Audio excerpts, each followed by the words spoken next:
Alhamdulillahi Rabbil Alameen, As-salatu was-salamu ala khatimin nabiyyin wa ala alihi wa sahbihi ajma'in, amma ba'd, fa'auzu billahi minash shaitanir rajim, bismillahir rahmanir rahim.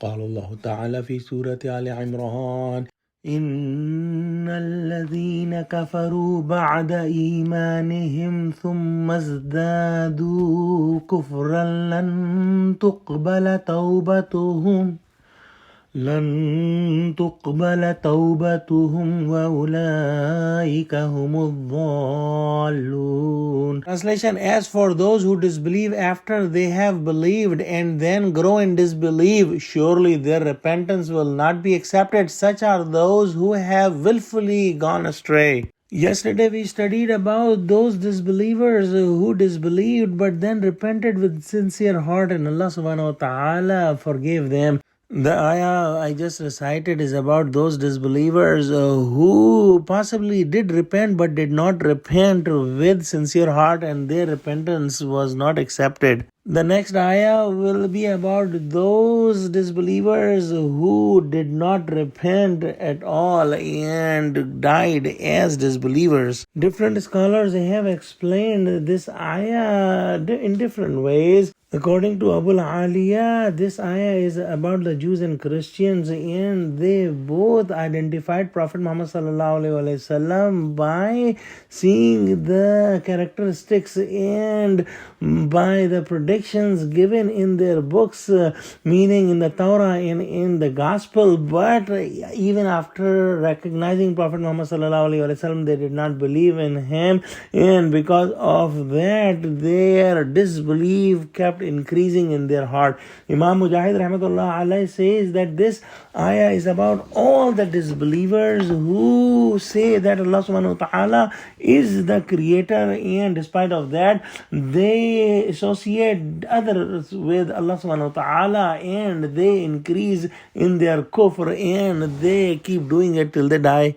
Allah subhanahu wa ta'ala has made a human being on a very high status, both physically and spiritually, and if humans don't use their gifts, they lose their gift. For example, the eyes see, but if somebody covers an eye and kept it covered for years, the eye will lose vision. Similarly, if somebody has put plaster on a joint and keep the plaster for years, the joint will stop moving. Similarly, if a person is lying, his heart will say that it is a bad thing and he lied, but if he kept lying and ignored the call from the heart, he will lose this sense that the lying is a bad thing. Similarly, those people who do not thank for any gift of Allah will lose that gift. And if somebody is constantly and continuously doing the kufr,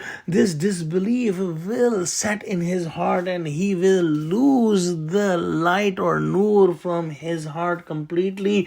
And if somebody is doing good deeds with the sincere heart, his heart will become more humble and more sincere and will get attached more to Allah subhanahu wa ta'ala. For sincere repentance, the conditions are that he must stop from further sins and should regret on the sins and do istighfar and make a firm intention not to do the sin again and try to compensate for the sin. In the next ayah, Allah subhanahu wa ta'ala says, Innal ladhina kafaru wa matu wa hum kuffarun falan yuqbala min ahadihim mil'ul ardi dhahaban wala وافتدى بأولئك لهم عذاب أليم وما لهم من ناصرين. Translation: Most certainly who disbelieve and die in disbelief, the whole earth full of gold would not be accepted from any of them if it were offered as a ransom for their salvation. Theirs will be a painful doom and they shall have no helpers. In this world, if somebody is in problem, they can use their money or ask for help, but Allah subhanahu wa ta'ala has absolutely negated both of these possibilities in the hereafter, and nothing will work for the non-believers. Let's pray that Allah subhanahu wa ta'ala give us true understanding of Quran. Ameen wa akhiru da'wana alhamdulillahi rabbil alameen. Assalamu alaikum wa rahmatullahi wa barakatuhu.